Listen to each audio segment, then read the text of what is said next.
Salut à tous, c'est Valkan pour Dice & Click. Nouvelle vidéo de montage sur Reaper. Donc là je suis toujours avec mon projet qu'on avait vu la dernière fois. Et vous voyez que... Je fais une petite intro et puis ensuite on se remet dedans. Ça marche. Salut à tous et bien... Toute la première partie ici, on n'en a pas vraiment besoin. Et en fait je vais vous montrer une action personnalisée qui va vous permettre de simplement faire ça. Et par exemple... Si vous voyez... On n'était pas déjà entré. Si, on était entré. Sur le mur. Ouais. Ouais, non. On était entré et on... Ici. Contre le... blanc. Vous pouvez, pouf, sélectionner et y aller. Couvert de feuilles mortes et de détritus. Contre le... C'est une petite action plutôt pratique. Donc comment elle marche cette action? Déjà, on va retourner dans la liste des actions et on va afficher la liste d'actions. La liste d'actions, moi je l'ai mis sur le bouton A. Vous pouvez mettre n'importe quel raccourci, mais vous allez voir que j'ai un bouton A, un bouton Z. C'est plutôt pratique en fait de les avoir juste à côté. Donc qu'est-ce que fait cette action? On va aller voir ce qu'il y a à l'intérieur. Le principe de cette action est assez simple. On va sélectionner tous les objets des pistes sélectionnées dans la sélection temporelle. Donc en gros, quand on fait une sélection temporelle, toutes les pistes qui sont prises en dessous vont être sélectionnées. Dans la sélection temporelle, on va supprimer le contenu de la sélection et déplacer les objets de droite. C'est-à-dire que on va virer toute la partie là et prendre tout ce qui est à droite pour le coller à la partie gauche. Et ensuite, on va faire un crossfade avec SWS. C'est là, dans la première vidéo de configuration Reaper, où SWS va se servir en fait des valeurs qu'on a laissées dans les fade in, fade out pour faire ça. Et donc ça, c'est pour avoir une transition plus propre. Donc ça, c'est la première des actions qui est pratique. Ensuite, qu'est-ce que je pourrais avoir? Là, on entend quand même un petit peu... Oui, tout à fait. Il n'y a pas trop de tornades. Ah ouais? Un petit bruit de micro. Donc là, ce qu'on va faire, c'est qu'on va faire le clic droit et la sélection. Et cette sélection-là, c'est quand même un bruit qui est pas top à garder. Donc ce qu'on va faire, là, on ne veut pas supprimer le reste parce qu'on voit qu'il y a quelqu'un qui commence à parler ici, on voit qu'il y a quelqu'un qui est là, donc ça va être un petit peu chaud. Ce qu'on va faire, c'est donc notre fameux clic droit qu'on a configuré la dernière fois. On prend juste la piste en jaune. Donc là, on voit qu'on est bien sélectionné dessus. Et moi, j'appuie sur Z et ça me donne ça.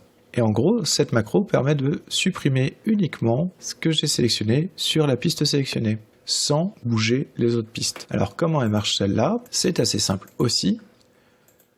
On va désactiver le Ripple Editing. Le Ripple Editing, c'est quoi? C'est ça en fait. C'est l'édition par glissement. C'est-à-dire que quand on édite par glissement, on peut soit ne pas l'avoir. Donc quand on fait des modifications sur les pistes, ça ne touche pas aux autres pistes ou aux autres objets de la piste.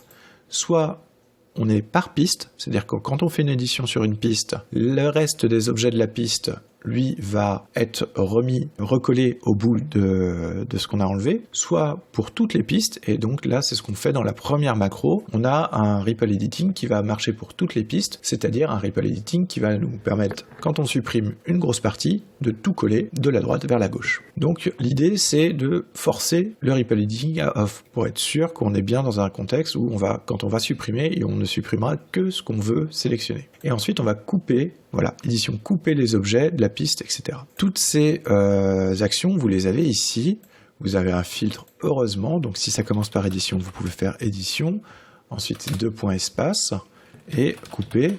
Et là, vous voyez, la liste des objets quand même se raccourcit énormément, heureusement pour vous, et vous pouvez trouver la bonne option, donc qui est celle-là, couper les objets, les pistes, des enveloppes, etc., etc. Alors, ça c'est deux options qui vous permettent donc de supprimer que les morceaux que vous avez choisis, que les morceaux que vous avez envie d'enlever. Il y a moyen de faire, comment dire, une édition un peu plus grossière et un peu plus rapide sur le reste des choses. Donc l'idée, quand j'affiche ma liste des actions, j'ai ça, Remove Silence, qui est juste une action assez simple. On va pouvoir travailler de manière un peu plus grossière et supprimer les silences en masse, parce que je sais que voilà, tout le monde n'a pas envie de passer du temps pour supprimer tous les souffles et autres, donc on va aller voir la liste des actions, et ici on a une option que j'ai mis, voilà, qui est juste l'objet ajustement scission automatique d'objet, qui est la suppression des silences.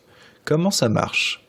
Alors moi je lui ai mis un raccourci, vous pouvez ou non en mettre un, mais en gros ça me lance une petite fenêtre ici, qui va me donner un seuil. Alors le seuil, c'est en gros le seuil le plus bas que j'ai trouvées dans mes pistes. Au-dessus de 35 dB, on considère que c'est plus un silence. En dessous de 35 dB, on considère que c'est un silence. Donc ça, suivant votre enregistrement et autres, il va vraiment falloir gérer ça par rapport à vos propres pistes. L'hystérésis, vous le laissez à 0. Vous pouvez ensuite jouer sur les paramètres ici. Donc, ignorer des silences plus courts que 300 millisecondes, ne pas faire de portions silencieuses plus courtes que de 200 millisecondes, etc., etc. Vous pouvez reprendre ces valeurs, hein, c'est assez classique. Et ici, vous scindez en retirant les zones de silence. Là, on va lancer le process et vous allez voir, pouf. Et donc là, on se retrouve avec un joyau chaos de différentes pistes, avec des bouts de pistes un petit peu partout qui ont des espaces, parce qu'on a supprimé les silences, qui ont des choses qui se chevauchent ou qui ne se chevauchent pas, etc. Ce qu'on va faire, c'est qu'on va créer une piste par an. Donc là, vous pouvez soit double-cliquer, soit cliquer sur CTRL-T. On va la mettre tout en haut. On va prendre toutes nos pistes de voix avec Shift et on va lui dire, hop, en cliquant, en les glissant sur la première piste, hop, que ce sont des enfants. Ici, on va appeler ça voix. C'est très pratique parce que si je vais appliquer un effet spécial ici, ça s'appliquera à toutes les voix. Et on va voir que on appliquera des effets spéciaux. Et autre point pour lequel c'est très pratique, c'est que ma macro, elle fonctionne mieux comme ça. Et donc, une fois qu'on a la piste par an, vous allez voir que la macro fonctionne. Donc vous cliquez sur la piste par an et vous cliquez sur H. Enfin, H, c'est mon raccourci. Vous cliquez sur le vôtre et vous allez voir que magie, donc là je reste appuyé sur H et off, toutes les pistes se redécalent et se recollent les unes aux autres par rapport à l'ordre dans lequel on les avait, même en multipiste. Pour faire ce genre d'action, on va aller ici et je vais vous montrer ce qu'il y a dedans. Là, ça a été un peu du tâtonnement parce que on va mettre plein de packs. Donc déjà, on va prendre une action spéciale de SWS, d'où l'importance de l'installer, qui est sélectionner les enfants des pistes sélectionnées, des pistes dossiers sélectionnés, donc c'est pour ça qu'on clique sur le parent pour faire ce genre de choses, et non pas sur les enfants.